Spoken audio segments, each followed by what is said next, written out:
Muchas gracias igualmente. Ok, y con todos ustedes, apreciados cursantes, a continuación me permito presentarles, para quienes no la conocen, la doctora Eliana Roca ya nos ha acompañado en algunas oportunidades a los programas que venimos impulsando desde Latin Juris. La doctora Eliana Roca es boliviana, abogada boliviana, doctora en Derecho, Empresa y Justicia por la Universidad de Valencia, en España.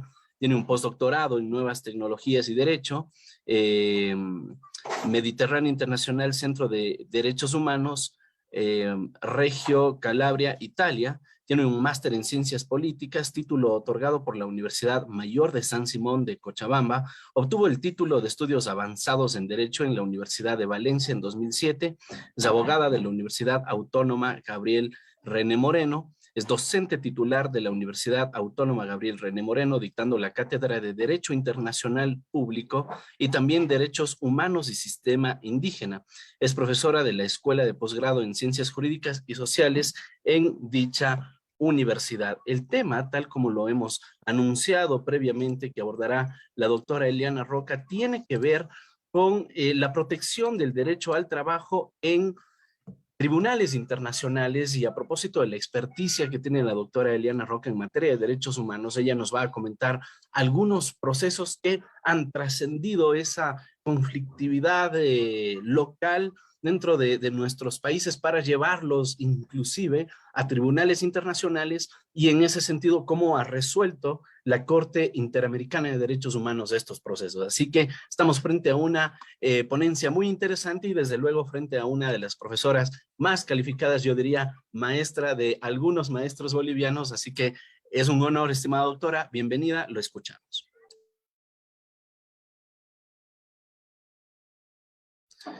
Doctora, su micrófono.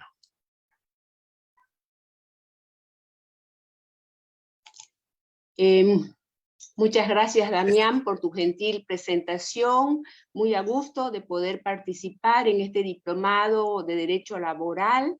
Voy a compartir pantalla. Wow, ¿qué me sale?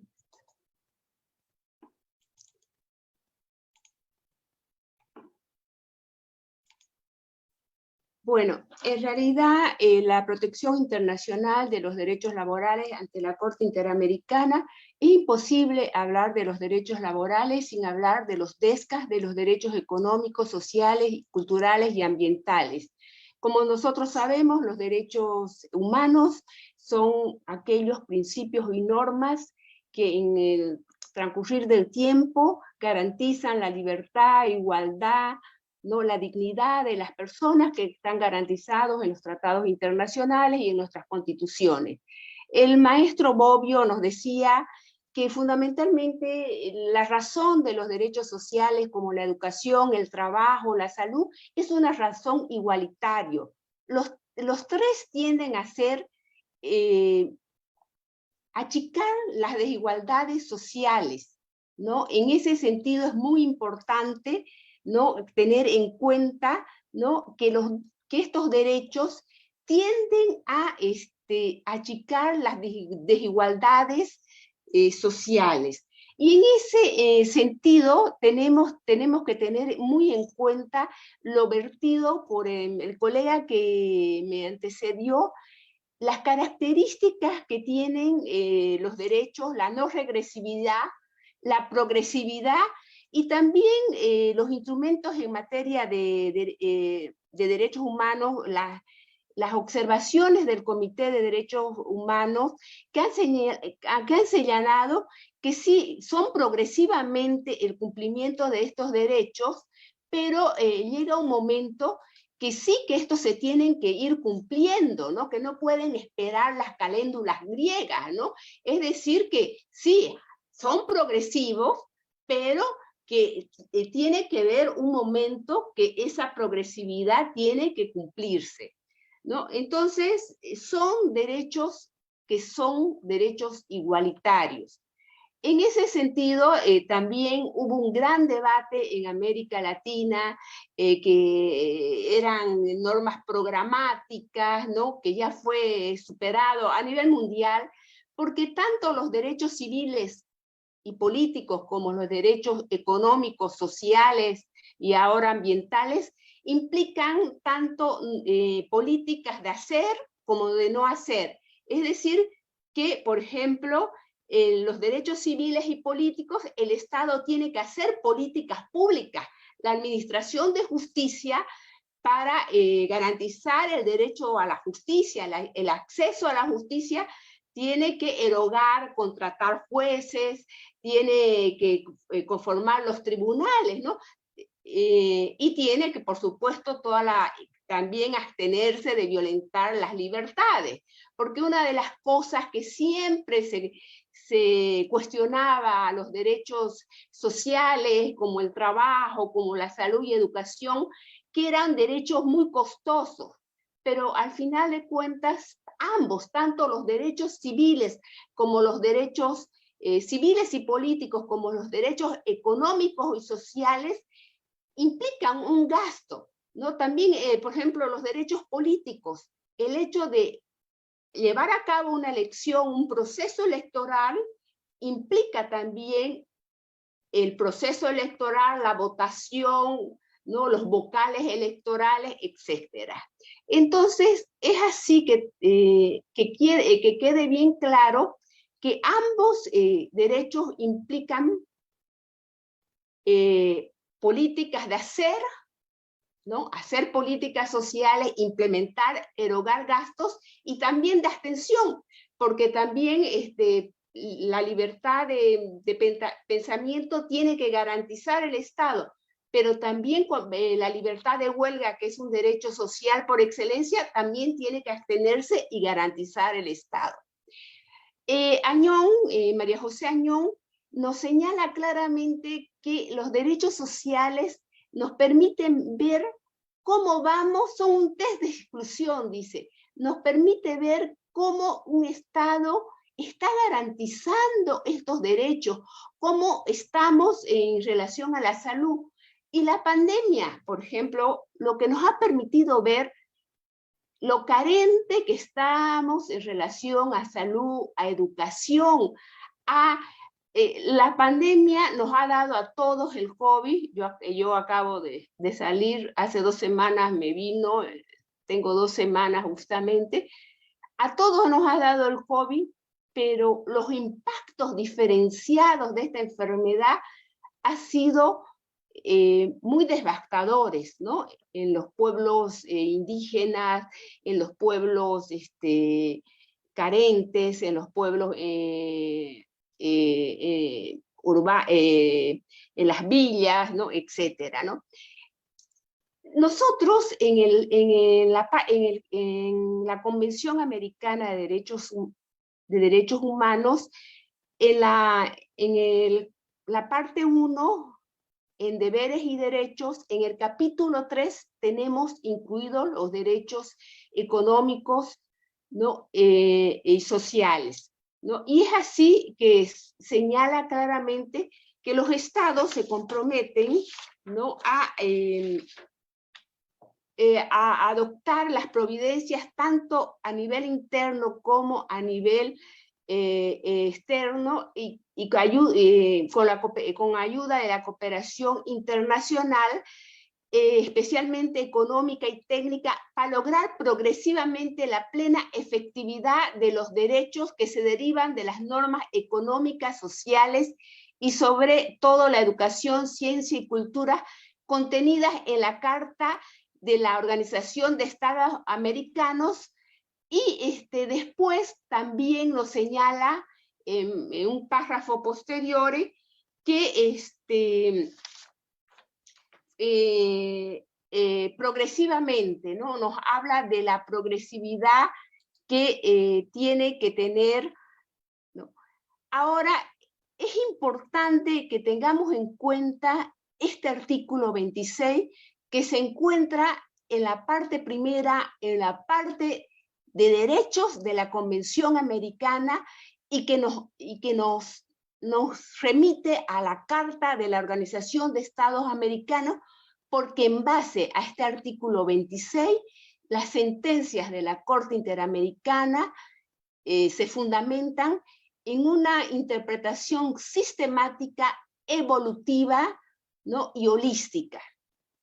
Por otro lado, tenemos el protocolo de San Salvador, que nos habla de condiciones justas, equitativas y satisfactorias, que es un protocolo adicional a la Convención Americana de Derechos Humanos, ¿no? Que nos señala que el Estado tiene que garantizar las condiciones justas, equitativas y satisfactorias, ¿no? Para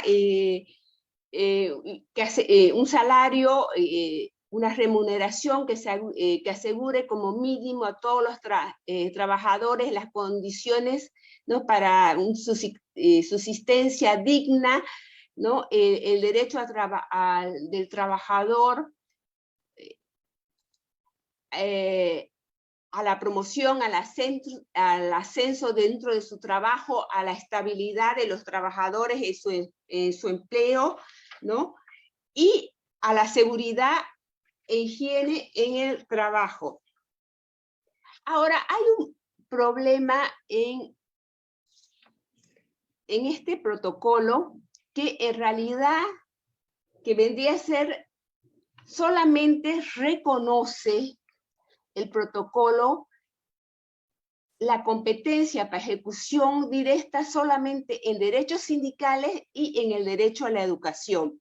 Los estados partes garantizarán el derecho de los trabajadores a organizar sindicatos y afiliarse a la elección para la protección y la protección de sus intereses, como la proyección de este derecho. Los estados partes permitirán a los sindicatos formar federaciones y confederaciones. Garantiza el derecho el derecho a la huelga. No nos olvidemos que el derecho a la asociación es un derecho y a la vez un deber, y es un derecho individual y es un derecho colectivo que tienen las personas, ¿no? Ahora, la Corte se va aproximando a los derechos económicos, sociales y culturales de manera indirecta, porque la Corte veía que el artículo 26 no era posible su justiciabilidad, porque por diferentes vertientes, ¿no? En el caso, por ejemplo, Villagrán Morales, que era un caso de niños de la calle que fueron asesinados, ¿no? Eran en la década del 2000, ¿no? Una violencia estructural por parte de la policía, el derecho a la vida, los derechos del niño entraron en juego, la protección judicial, ¿no? La condición de pobreza. La Corte entró por la vía de la protección, el derecho a la vida, pero no entró por motivos sociales a analizar este caso. En el caso de 5 pensionados del Perú, entró por propiedad privada, garantías judiciales y protección judicial, ¿no? Pero ahí es importante porque en este caso los peticionarios le señalan que invocan el artículo 26 y la Corte indica que sí, el artículo, los derechos económicos sociales son derechos individuales y derechos colectivos. En el año 2009, en el caso Acevedo Buendía y otros cesantes y jubilados de la Contraloría versus Perú, habla de la interdependencia que tienen los derechos civiles y políticos con los derechos económicos, ¿no? Y ahí trata el artículo 21, el derecho a la propiedad, porque sí, las pensiones son derechos individuales, se le estaba mermando su derecho a la propiedad, porque en este caso, y lo vamos a explicar a detalle, el artículo 25, el derecho a un recurso efectivo, garantías judiciales, e invocan el artículo 26 relacionado a los derechos económicos, sociales y culturales.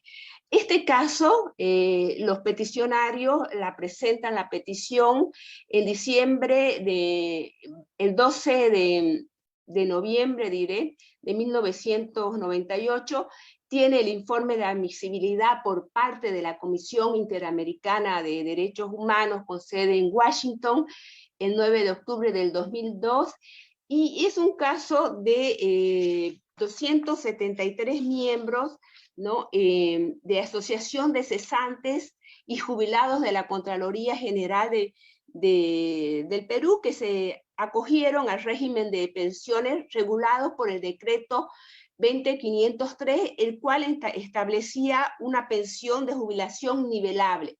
¿Qué significaba? Que si bien ellos se cesaban de trabajar o se jubilaban, sus pensiones se iban a nivelar a las pensiones al sueldo de las personas que estaban en ese momento desempeñando el mismo trabajo. O sea, había una nivelación automática de su pensión a un trabajador que desempeñaba el mismo trabajo que estaba trabajando normalmente. Entonces había una nivelación automática de esta pensión de esta persona jubilada con un trabajador activo. Eso funcionaba perfectamente, pero de pronto hubo otro decreto, que el decreto 25597, que cesó y acabó con el régimen de nivelación, ¿no?, que estaba establecido mediante el decreto 20530. Este caso llegó ante la Corte Interamericana de Derechos Humanos, ¿no? Pero, ¿por qué? Porque los jubilados interponieron varios amparos contra la Contraloría General ante el sexto juzgado en Lima. Después, los cuales salieron a su favor luego de haber interpuesto una serie de recursos. La asociación interpuso un recurso extraordinario, que es lo máximo, ante el Tribunal Constitucional del Perú, la cual, mediante las sentencias emitidas con fecha 21 de octubre de 1997, ordenó que la Contraloría General de la República cumpla con abonar a los integrantes de la asociación actora la remuneración gratificante y bonificaciones que percibían los servidores en la actividad de la Contraloría, que desempeñaron cargos idénticos, similares o equivalentes a los que tuvieron los cesantes o jubilados, respecto de los 273 de la asociación. El Estado dio cumplimiento parcial a un extremo de la sentencia del Tribunal Constitucional del Perú, a nivelar a las pensiones a partir de noviembre del 2002. Sin embargo, no cumplió con restituir los montos pensionarios retenidos de abril de 1903 hasta octubre de 2002. O sea que durante 9 años no les reconoció. Por lo tanto, la Corte emitió sentencia condenándolo al Estado peruano por haber violentado, primero, el artículo 25, el recurso efectivo, de garantizar el recurso judicial efectivo, también por haberle privado por 11 años, ¿no?, el hecho de aplicar una sentencia del Tribunal Constitucional, ¿no?, también por el 21, ¿no?, la propiedad privada. En cuanto en ese sentido, no se pronunció sobre los DESCA en esta sentencia, sino habló que los DESCA tienen que lograrse con cierta flexibilidad, pero que aseguren la efectividad, ¿no? O sea, que se deben aplicar progresivamente. Pero ya les he dicho que sí, efectivamente que tienen que ser progresivamente, pero tienen que adoptarse de manera progresiva y no pueden dormir las caléndulas griegas. Tiene que haber un plan de que ipso facto, un plan que dé una ruta para que esto se cumplan. Y esto lo ha establecido bien claramente el Comité de Derechos Económicos, Sociales y Culturales de Naciones Unidas, en la observación 12, ¿no? Por lo tanto, el Estado, en esta sentencia de la Contraloría, se determinó que violó el artículo 25, el 21, pero no reconoció que se había violentado el artículo 26 de la Convención Americana de Derechos Humanos. Ahora, este es como un antecedente, y como vieron, su profesor anterior, las pensiones lo ingresó en el ámbito de la remuneración. Ahora, tenemos un caso que todavía no se aplica la justiciabilidad del artículo 26, ¿no? O la judiciabilidad del artículo 26 de la Convención Americana de Derechos Humanos, pero es muy importante, que es el de trabajadores de la Hacienda Verde versus Brasil, que es la de sentencia del 20 de octubre de 2016, la petición es del 12 de octubre de 1998, el informe de admisibilidad es del 13 de octubre del 2011. Este caso es importante, se relaciona con una práctica de trabajo forzoso y servidumbre por deudas en la Hacienda Verde de Brasil, en el estado de Paraná, donde miles de trabajadores eran sometidos a trabajo de esclavo. Adicionalmente, se alega que los trabajadores que lograban huir declaraban amenazas de muerte, ¿no? El impedimento de salir libremente, la falta de un salario, la existencia de un salario. Es decir, que había un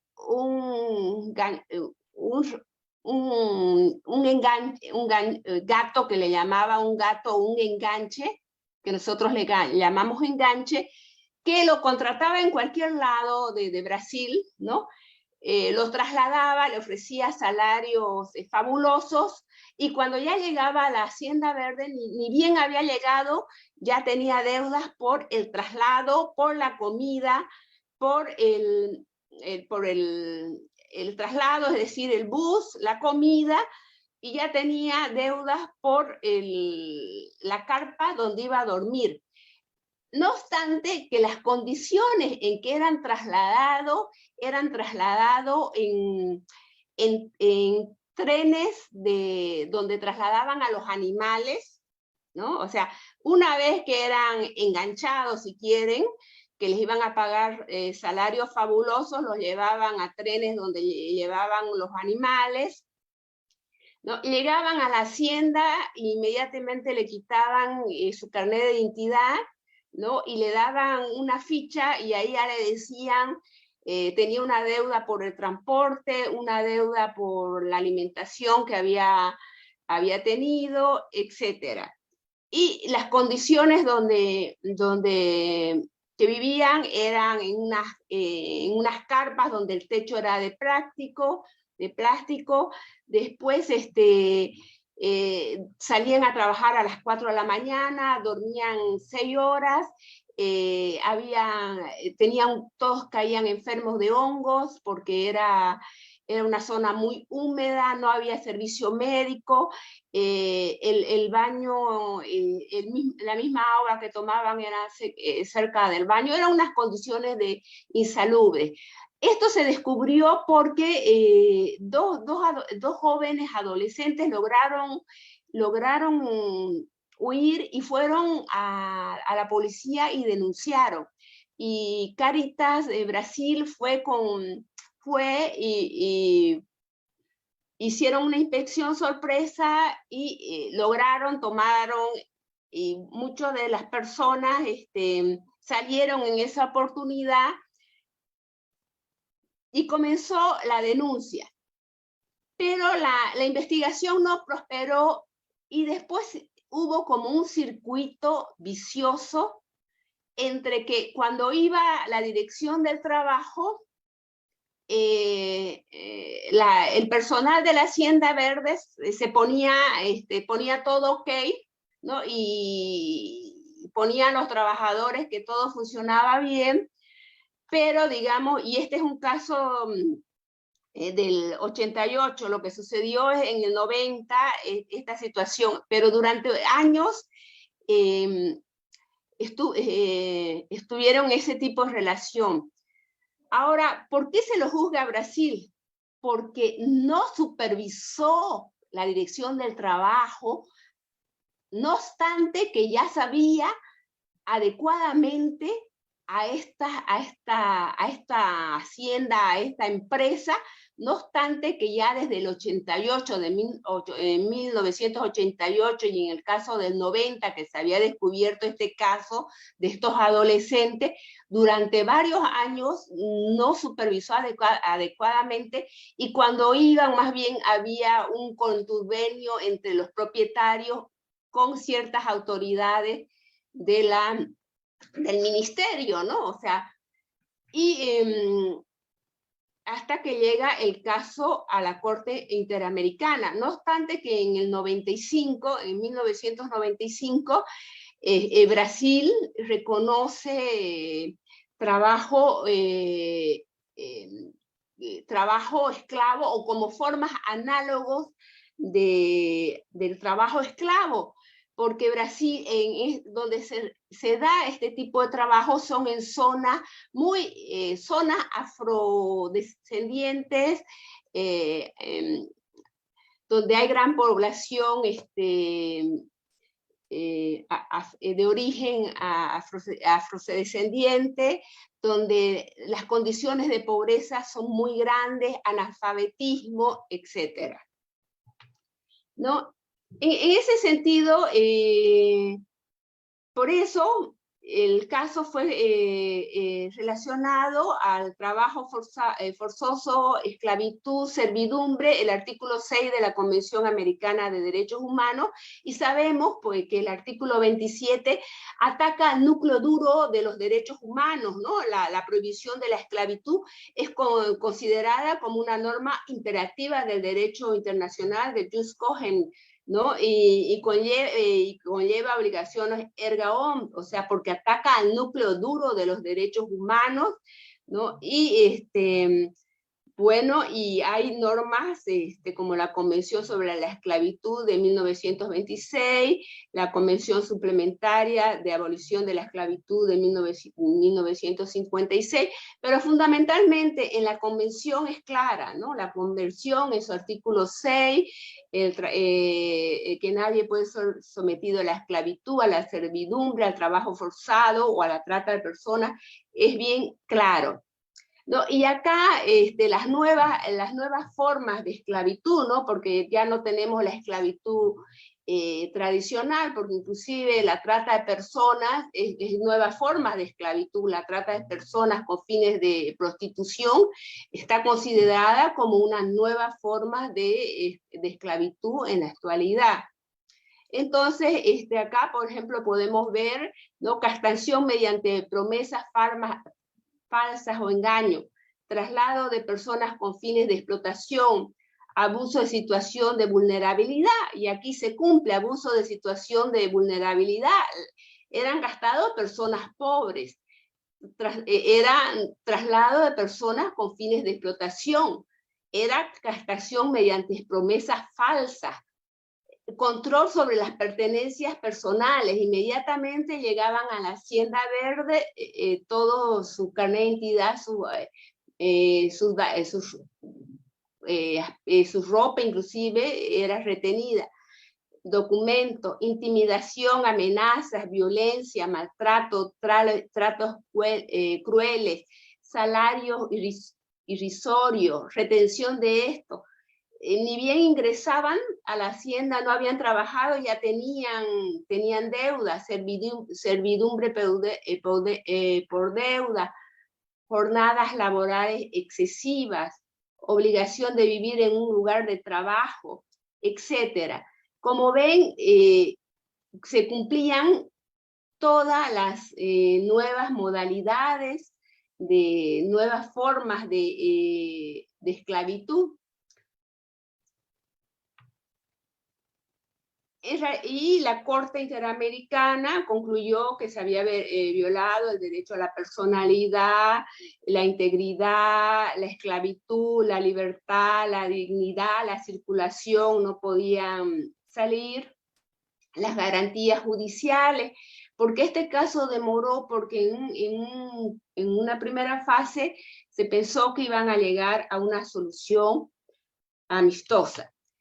No, ahora en la sentencia también se determinó la publicación de la sentencia y su resumen, reiniciar con la debida diligencia la investigación y el proceso dentro de un plazo razonable a partir de la notificación de la presente sentencia, adoptar las medidas necesarias para garantizar que la prescripción no sea aplicada al delito del derecho internacional de la esclavitud y sus formas análogas, pagar las cantidades fijadas en la sentencia por concepto de las indemnizaciones, tanto por el daño inmaterial y el reintegro de las costas y gastos.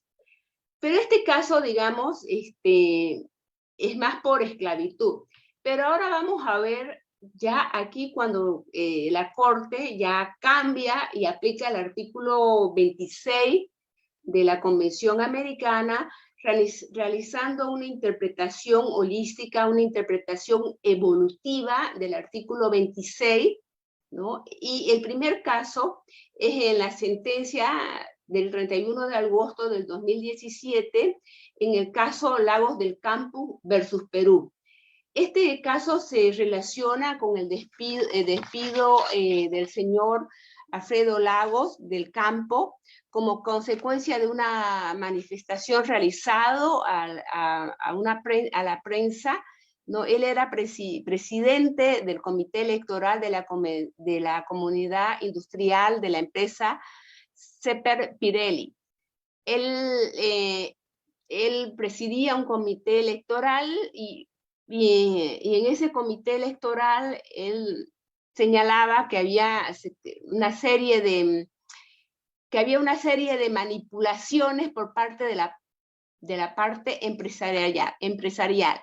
Y el señor Alfredo Lagos, en junio de 1989, realizó las declaraciones para la revista La Razón, ¿no? Y dijo, la entrevista fue cuando realizaba que era presidente electo por la Asamblea General del Comité Electoral de la Comunidad Industrial de la empresa Ceper Pirelli, donde había laborado como obrero por más de 13 años. En dicha entrevista denunció que el directorio de la empresa presuntamente había empleado el chantaje y la coerción para llevar a cabo fraudulentas elecciones al margen del comité electoral. Él dice porque de la parte de los obreros habían 3 que habían sido elegidos de acuerdo a procedimiento, pero de la parte de los empleadores había una cierta manipulación, ¿no? Ahora, la comisión lo ingresa, ¿no? Por garantías judiciales y libertad de expresión, porque en realidad en ningún momento el señor Lagos del Campo se expresó, digamos, de manera grosera, se extralimitó. Fue una declaración, digamos, gozando de su libertad de expresión dentro de su condición como dirigente sindical. Nunca fue, y él presentó, primero fue a la vía, digamos, laboral, después interpuso recursos de amparo, o sea, él estuvo activo judicialmente bastante, ¿no? Y en la vía judicial le reconocieron, digamos, que no fue desproporcionar lo que él dijo, y en su recurso de amparo también lo ganó, pero fue en una instancia que lo perdió, ¿no? Entonces ahí parece que hubo una cierta injerencia política, ¿no? Entonces, pero en realidad la mayoría de las veces los tribunales confirmaron que sus declaraciones habían sido enmarcadas dentro de la legislación peruana del respeto al Código Penal. Ahora, emite su informe de fondo, lo transmite a la Corte Interamericana, y ahí la Corte Interamericana le agrega el artículo 26, inclusive el 16, porque dice que si falla en base al artículo 13, y ellos incluyen el 16 porque les interesa que esté la libertad de asociación garantizada. ¿Y cómo hace para poder interpretar el artículo 26? Porque el artículo 26, si ustedes recuerdan de la Convención Americana, dice, de acuerdo a la Carta de la OEA. Y en la Carta de la OEA señala claramente el artículo 45 y 46 y 34 de la OEA establecen que el trabajo es un derecho y un deber social, y que este debe prestarse con salarios justos, oportunos de empleo y en condiciones de trabajo aceptable para todos. Asimismo, señalan que el derecho de los trabajadores y trabajadoras a asociarse libremente para la defensa y promoción de sus intereses. Además, indica que los estados deben armonizar la legislación social para la protección de los derechos. En ese sentido, el artículo 14 de la Declaración Americana dispone que toda persona tiene derecho al trabajo en condiciones dignas a seguir libremente su vocación. Entonces, ahí lo que hace la Corte es una interpretación evolutiva, es tratar de interpretar, ¿no? Lo que quisieron decir los legisladores, ¿no? En ese momento, y interpretarlo actualmente, ¿no? Porque una de las cosas que hemos visto, que los tratados en materia de derechos humanos son tratados de derechos humanos vivos, son tratados que se reinterpretan, que son tratados que responden a realidades sociales, ¿no? Son tratados dinámicos. Entonces, a través de esa interpretación evolutiva, entonces tenemos que ver qué es lo que quiso decir el legislador cuando elaboró la Carta de las Naciones de la OEA, y trasladarlo y analizarlo a la luz de lo que está sucediendo ahora.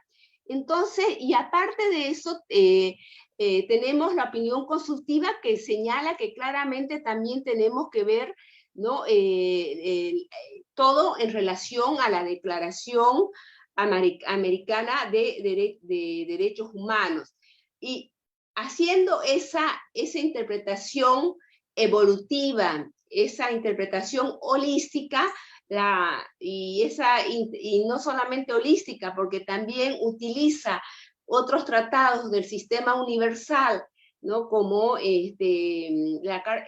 utiliza como las recomendaciones, las observaciones, ¿no? De los comités, logra poder darle un sustento legal para poder aplicar este artículo 26, ¿no? Y también aplica los convenios de la OIT, ¿no? Y poder llegar a darle viabilidad a este derecho que se le había vulnerado al señor Lago, como era el derecho al trabajo, a la estabilidad laboral, ¿no? Y es así que, entonces, vamos a ver. Los estados deben armonizar la legislación social para la protección de tales derechos. Desde su opinión consultiva 1089, la Corte señaló que los estados han entendido que la declaración contiene y define aquellos derechos humanos esenciales a los que la Carta se refiere, de manera que no se pueden interpretar y aplicar la Carta de la Organización en materia de derechos humanos sin integrar las normas pertinentes de ella con las correspondientes disposiciones de la declaración, como resulta de la práctica seguida por los órganos de la OEA.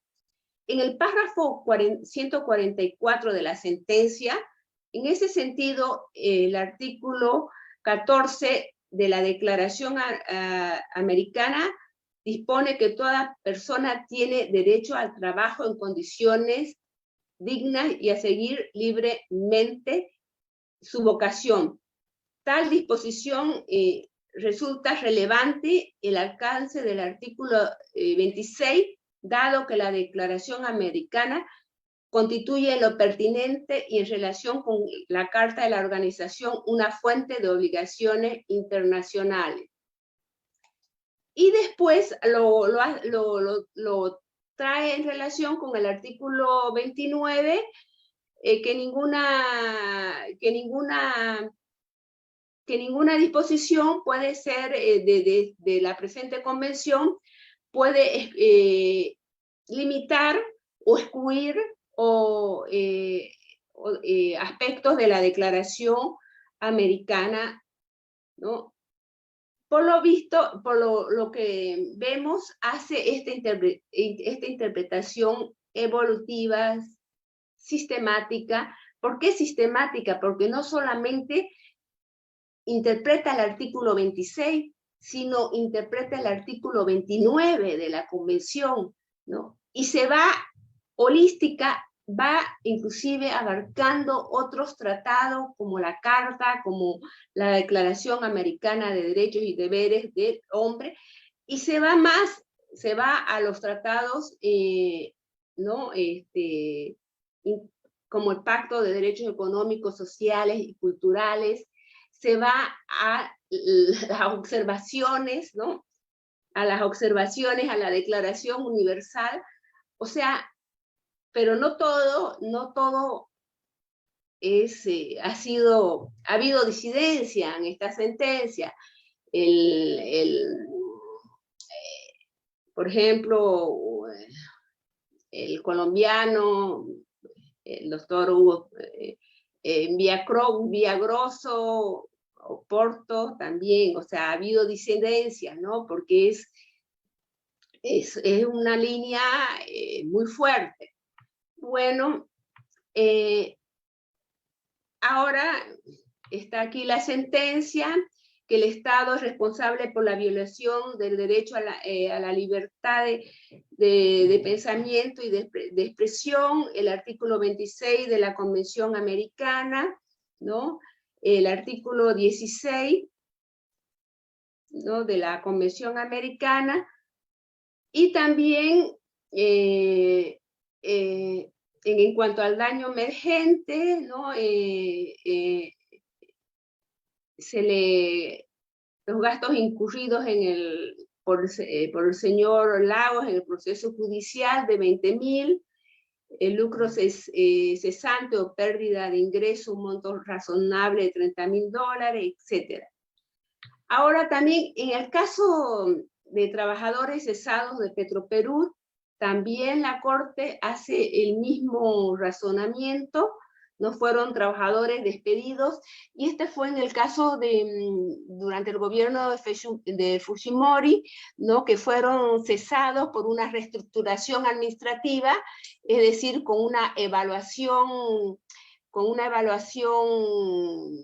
defectuosa, es decir, bueno, ciertos criterios y te evaluamos, y una evaluación defectuosa, arbitraria, una evaluación arbitraria, ¿no? En estas empresas, ¿no? La empresa de petróleo, la empresa de puerto, ¿no? ENAPU, el Ministerio de Educación, el Ministerio de Economía, fueron despidos arbitrarios, ¿no? Siendo funcionarios de carrera que habían entrado por concurso de mérito y fueron despedidos sin el debido proceso. Y ustedes saben que también en materia administrativa se ingresan con concurso de mérito, deben ser despedidos con un debido proceso administrativo donde se les comprueben las causales por los que se les despide, ¿no? O sea, debe haber un proceso administrativo.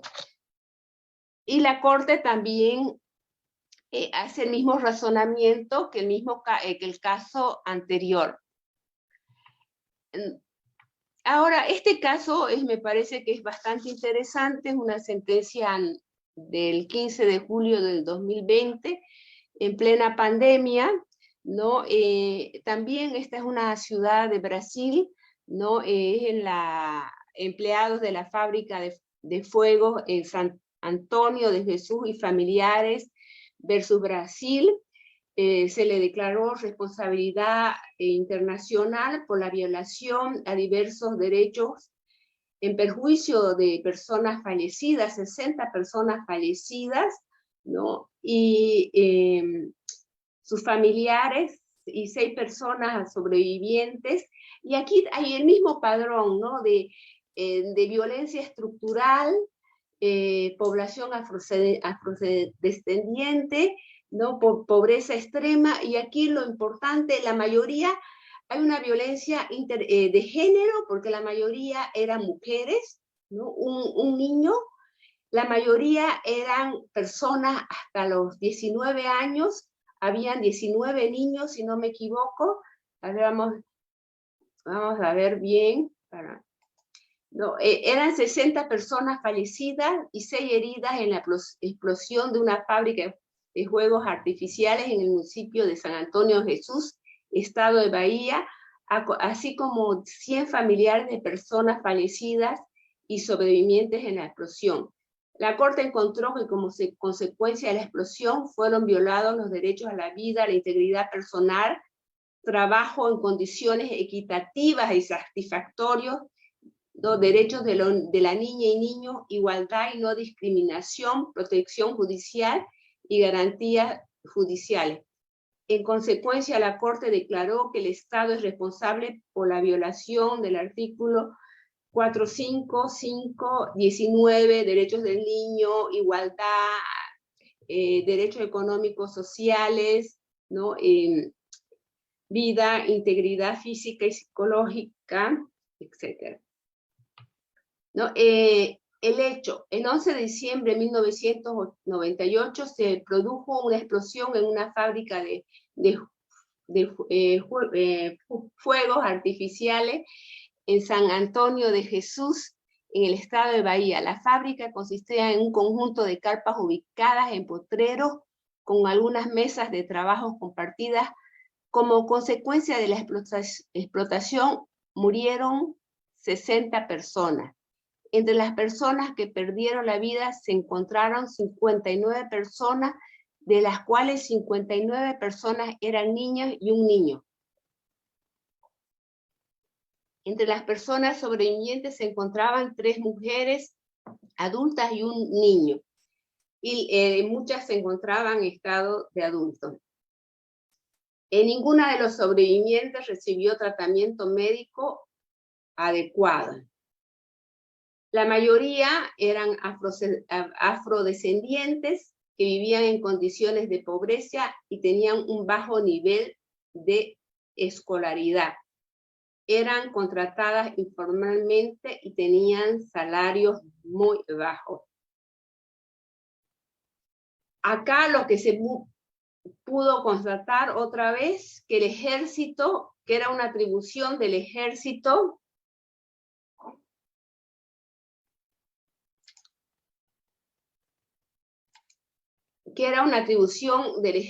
supervisar estas fábricas de fuegos artificiales, pero el ejército nunca había supervisado. Se iniciaron procesos penales y era muy fácil de iniciar procesos penales porque eran 3 personas, solamente los dueños de la fábrica, y estaban demorados, había retardación de justicia, los daños en la vía civil, también los daños civiles, había retardación de justicia, en el ámbito laboral también, ¿no? Y por lo tanto había en todo, tanto en el ámbito penal, civil y laboral, retardación de justicia, dilaciones indebidas, ¿no? Y en este caso, lo que se vio, digamos, también es el artículo 26 por las condiciones poco dignas en que se desarrollaba el trabajo, ¿no? En estas fábricas que eran en carpas, ¿no? La falta de condiciones de seguridad que debía supervisar las condiciones de... Y fundamentalmente en el caso de que había muchos niños, el trabajo infantil y justamente en las peores condiciones está prohibido por los convenios de la OIT, justamente era las peores condiciones, el trabajo de fábricas donde hay explosivos, hay convenios en el cual Brasil y Bolivia y casi todos los países del mundo son signatarios, como el trabajo en trabajos insalubres, ¿no? Se daba el caso, ¿no? De esta fábrica. No, este caso fue admitido en el 2001 y la admisibilidad fue en el 2018 porque hubo un trance de que iba a haber una solución amistosa, pero no la hubo y solamente se perdió 16 años, ¿no? 18 casi. Y los convenios que se violentaron de la OIT, el 155 de 1981 sobre la seguridad y la salud de los trabajadores, que establece que los estados deben formular y poner en práctica y reexaminar periódicamente una política nacional coherente en materia de seguridad y salud de los trabajadores y medio ambiente de trabajo, cuyo objetivo sea prevenir los accidentes y los daños para la seguridad que sean consecuencia del trabajo, guarden relación con la actividad laboral o sobrevenga durante el trabajo. También el Comité de Derechos Económicos, Sociales y Culturales también se ha referido al derecho en condiciones equitativas y satisfactorias del trabajo, tanto en relación con otros derechos como de manera específica. Así la observación número 14 sobre el derecho al disfrute del más alto nivel posible de salud se refiere a la adopción de medidas preventivas en lo que respecta a los accidentes laborales y a las enfermedades profesionales, y la observación general número 18 sobre el derecho al trabajo habla de derecho de trabajadores, trabajadoras, de trabajadores, del derecho de trabajadores, condiciones justas y favorables de trabajo, en particular a condiciones laborales seguras. Derecho del trabajador a condiciones justas y favorables de trabajo en condiciones laborales y seguras. Ya, y fundamentalmente los derechos del niño, la Convención Americana y la Convención Internacional de los Derechos del Niño, en su artículo 32, que señala el derecho a la explotación en el trabajo, ¿no? Y que es base, ¿no? Y el artículo 32, que la prohibición de todo, del trabajo infantil y todo trabajo que atente, que restrinja su derecho a la educación y fundamentalmente el trabajo en condiciones insalubres. Y también se tomó en cuenta la Convención Internacional sobre los Derechos del Niño de 1989. Muchas gracias por la atención prestada. También hay un caso muy importante que es reciente, es de un caso de Nina de un fiscal Nina contra Perú, que fue despedido arbitrariamente cuando se desempeñaba como fiscal adjunto, y la Corte le concedió la tutela ¿no? Aplicando el artículo 26. Es un caso reciente y hay otro caso reciente, sí que no he leído, que es el caso de los jueces que han sido despedidos de manera arbitraria.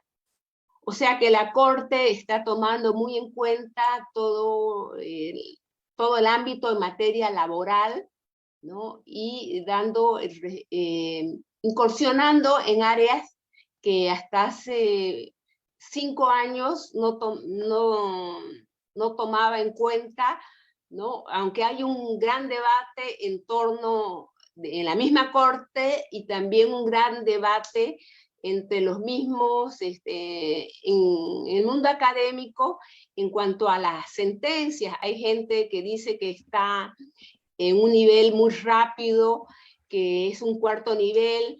Yo he escuchado a algún abogado que está bien las sentencias, digamos, para Chile, por ejemplo, en el caso Poblete Viches, que fue un adulto mayor, que le faltó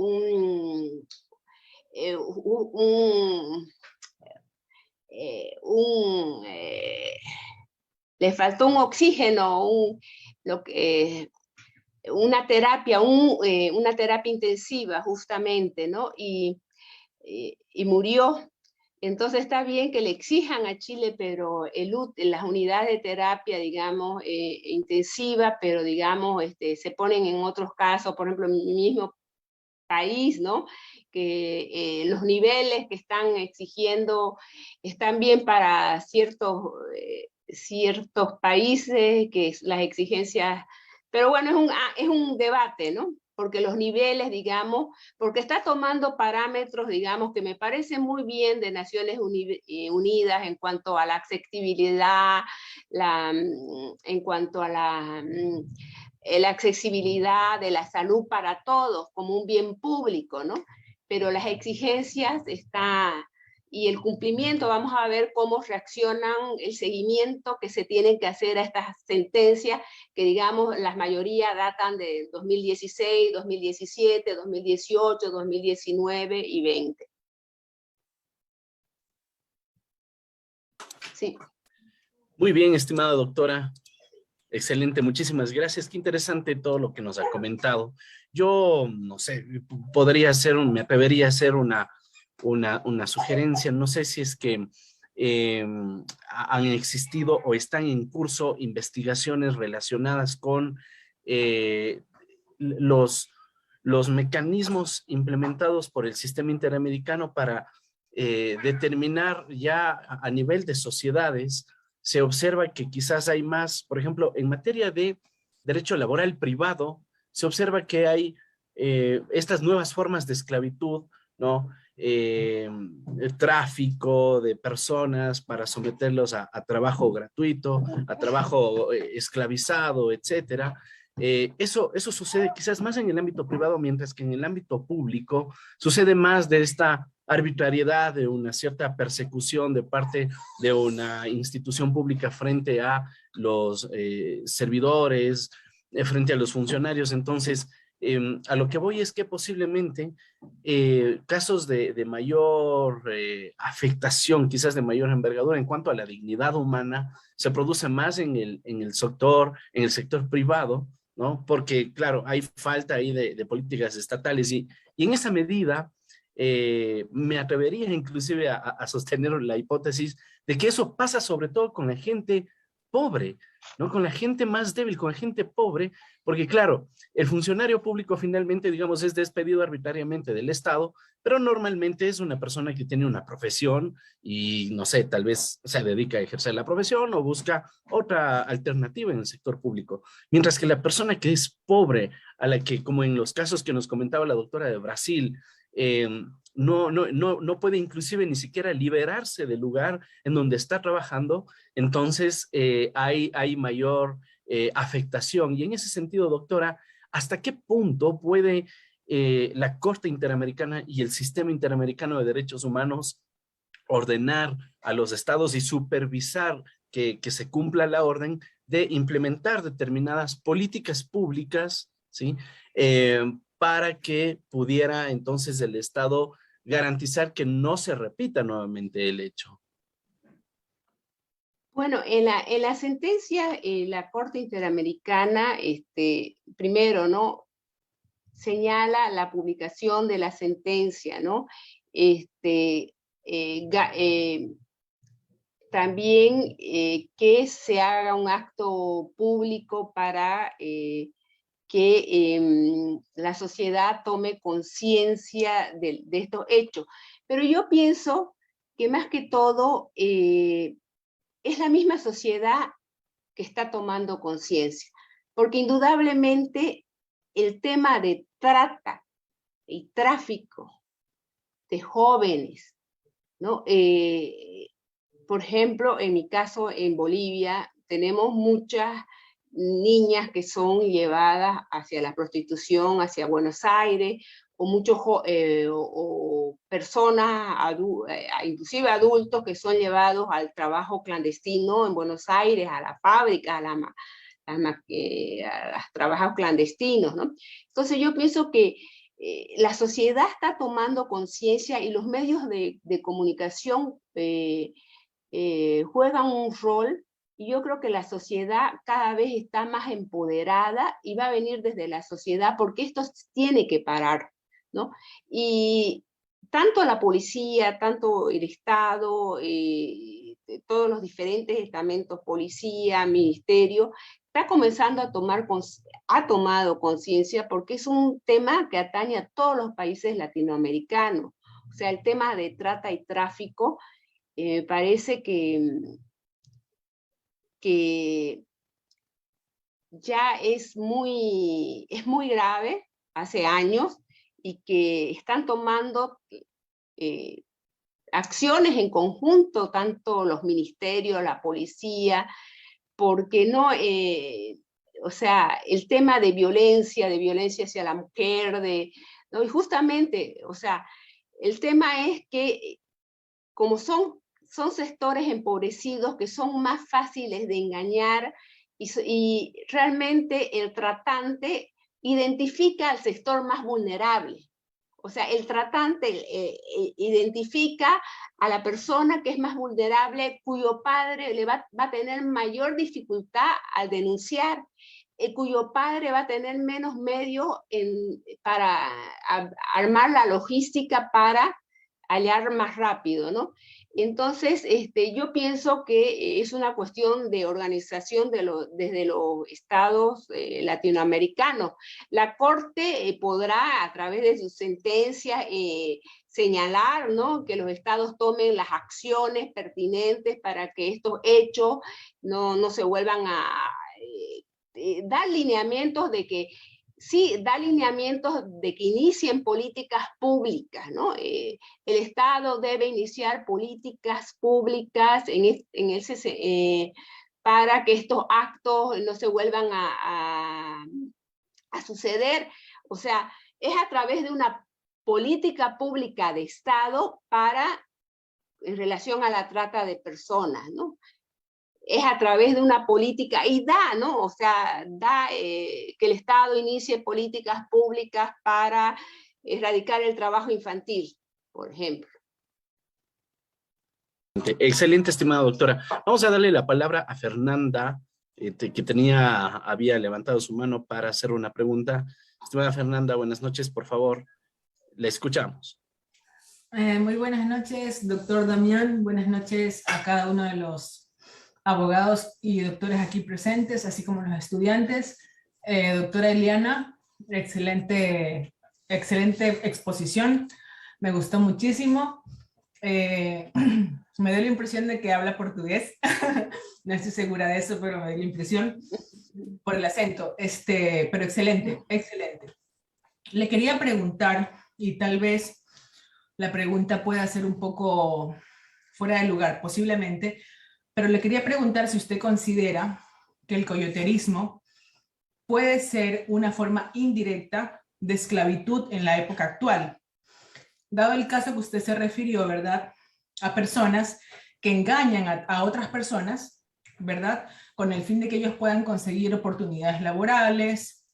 Y me dio mucho gusto que usted se refirió bastante al asunto de que en varios casos que usted planteó, que no, esto no es parte de la pregunta, es un comentario, usted se refirió a que en varios ejemplos planteados por usted, gran parte de esas personas que han sido afectadas por este tipo de situaciones irregulares de trabajo pertenecen a la población afroecuatoriana o en este caso afrodescendiente, porque usted se refirió al caso de Brasil, ¿verdad?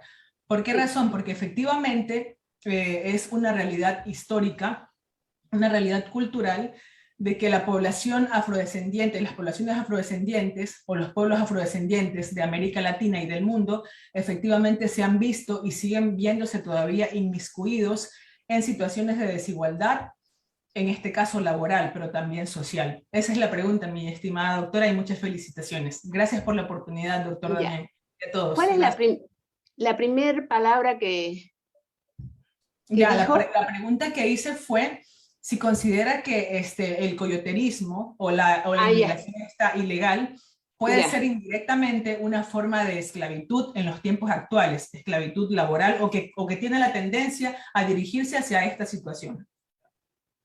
Gracias. Ya. En realidad sí, o sea, el coyoterismo, es que no entiendo el coyoterismo, la palabra. Como inmigración ilegal. Allá. O los mojados. Ajá, sí. Ya. O sea, la inmigración ilegal, en realidad, la inmigración ilegal lo que da paso es que uno, cuando es ilegal en otro país, ¿no?, va a sufrir mucho más violencia, ¿no?, va a sufrir más discriminación, cosa que no debería hacer, porque en realidad hay una convención, la convención, ¿no?, la Convención Internacional sobre las personas de los migrantes, que señala que no hay migrantes ilegales, que todos gozan de una cierta, que todos son legales, ¿no? O sea, los ilegales y los legales tienen los mismos derechos. O sea, de acuerdo a la Convención de Naciones Unidas, todos, ¿no?, la población legal e ilegal deberían tener los mismos derechos en teoría, pero en realidad el migrante ilegal, ¿no?, está sujeto a violencia gana menos, salario menor, a violencia inclusive sexual, las mujeres, ¿no?, menores condiciones laborales. O sea, yo pienso que sí, o sea, en realidad la migración ilegal da toda una serie de desventajas. ¿Y por qué migra la gente? ¿Por qué tenemos esas caravanas que vemos, ¿no? Migra por razones económicas, porque el país de origen, nuestros países de origen, no le están garantizando las condiciones dignas para que puedan vivir, y pensando que en el país que los va a recibir, van a tener una mejor condición de vida, ¿no?, migran, y en realidad lo que van a recibir en ese país receptor, ¿no?, son condiciones de explotación laboral, sexual, social, discriminación social, ¿no?, discriminación inclusive de sus hijos, ¿no? Y en realidad lo que debe hacer el país de origen, o sea, el país de origen, es elaborar políticas públicas para garantizar un empleo digno para que sus ciudadanos no tengan la obligación de emigrar. Y eso es lo que pasa, ¿no? Emigran con el sueño de tener mejores condiciones de vida en otro país, que no se las dan, porque indudablemente los primeros años para el país migrante para el migrante ilegal son muy, muy graves. Y tenemos en las fronteras, ahora ya entendí bien el problema de la persona que los traslada, ¿no? Que ahí en el traslado, ya entendí bien la pregunta, ¿no? Que los traslada también el trabajo que realiza, ¿no? Y es el trabajo que realiza es también muchas veces las traslada a las personas y también las engaña, ¿no? Las traslada y las engaña porque, y a las mujeres las traslada y las engaña pensando que va a trabajar en mejores condiciones, ¿no? Es como acá, digamos, por ejemplo, en la Argentina, el tratante, ¿no? El tratante, porque en realidad la trata de personas tiene diferentes. Una es el que la capta a la persona, el que la recluta, ¿no? O sea, que puede ser una persona en un mercado, va y la recluta a la joven, ¿no? Y la lleva hasta tal lugar, ¿no? Esa persona se la entrega en la frontera, otra persona la traslada de la frontera y la lleva hasta Buenos Aires y ahí los recibe, la recepciona una tercera, o sea, tienen, digamos, una lógica, un mecanismo, el reclutador, el que la traslada, ¿no? Y el que la recepciona, ¿no? Y muchas veces ese cogotero, el que la traslada, es con engaño, ¿no?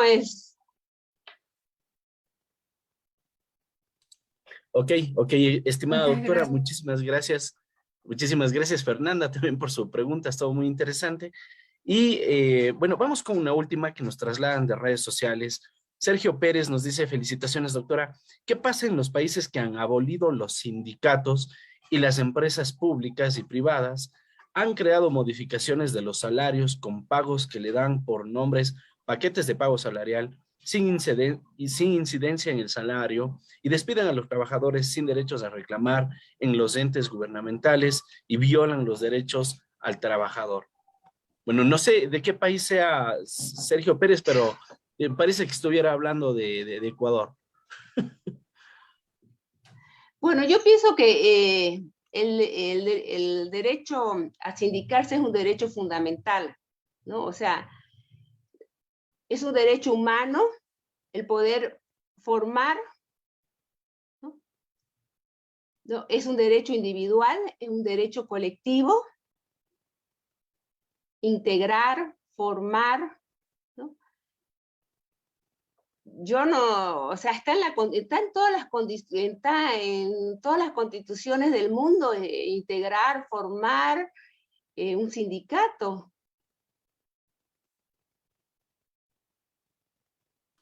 Ok, muy bien, doctora. Y bueno, por aquí Tatiana Quijano en el chat de Zoom nos dice, ¿qué puede hacer una persona trabajadora qué puede hacer una persona que trabaja de forma ilegal porque no tiene papeles? Dice, eh, así que es humillada tanto socialmente y menospreciada.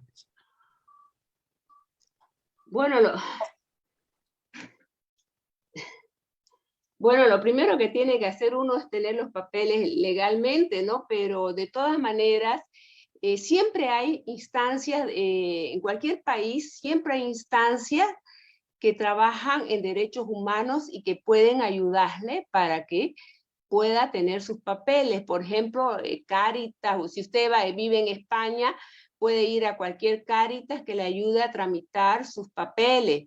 Si usted, o sea, siempre usted puede acudir a una ONG para que vea su situación y legalice sus papeles, ¿no? O sea, porque usted no, o sea, inclusive, a ver, usted tiene que denunciar el maltrato y la violación a la que es sometida, porque usted no puede ser humillada aunque no tenga papeles. Un principio básico, que nadie puede ser humillada y discriminada aunque no tenga papeles. La Convención, ¿no? Internacional, ¿no? Sobre los trabajadores migrantes y sus familiares, por ejemplo, dice que no hay diferencia entre trabajadores legales y ilegales. La única diferencia que le hace es solamente en los derechos políticos, ¿no? Bueno, hay sus diferencias en los derechos políticos, digamos, y que no pueden votar no pueden votar. Algunos países le permiten los derechos políticos para el municipio, otros no, para nada, ¿no? Depende de la constitución de cada país, ¿no? Hay constituciones que dicen los derechos políticos para extranjeros, no, en ningún caso. Hay otras constituciones que dicen sí, los derechos políticos en el municipio. Pero de acuerdo a la Convención sobre los Trabajadores Migrantes, gozan de los mismos derechos, ya sea legales o ilegales. Usted no puede ser, aunque no tenga papeles, discriminada, humillada. Usted lo que tiene que hacer es ir a denunciar, ¿no? Y después de denunciar, ¿no? Ante la policía, hacerse apoyar por una ONG, ¿no?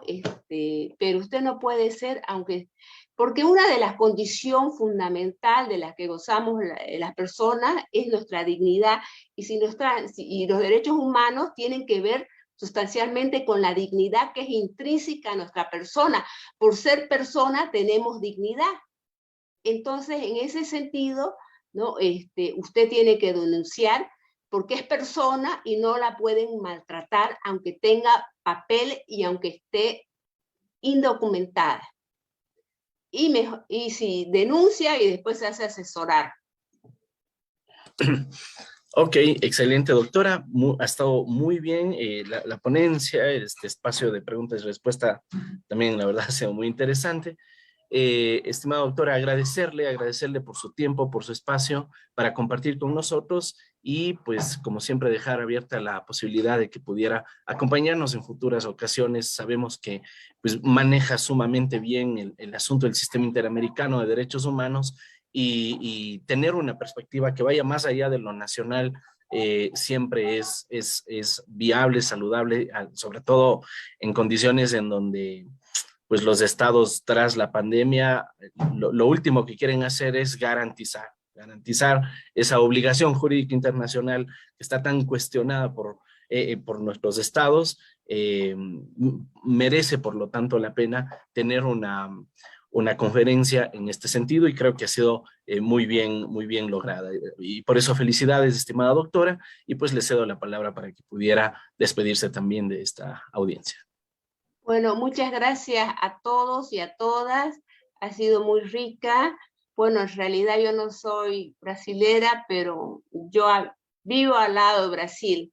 Y he convivido mucho el año pasado con brasileros, ya me voy a volver brasilera. Bueno, muchas gracias, ha sido un gusto. Nos vemos, Damián, gracias. Gracias igualmente, Gracias. estimada doctora, y con todos ustedes, apreciados cursantes, nos veremos el día de mañana, asimismo a partir de las 18 horas, hora Ecuador. Recuerden visitar nuestro blog, allí estarán las grabaciones de las conferencias, los enlaces, registros de asistencia y materiales de lectura. Muy buenas noches y que tengan un feliz descanso. Hasta mañana. Gracias.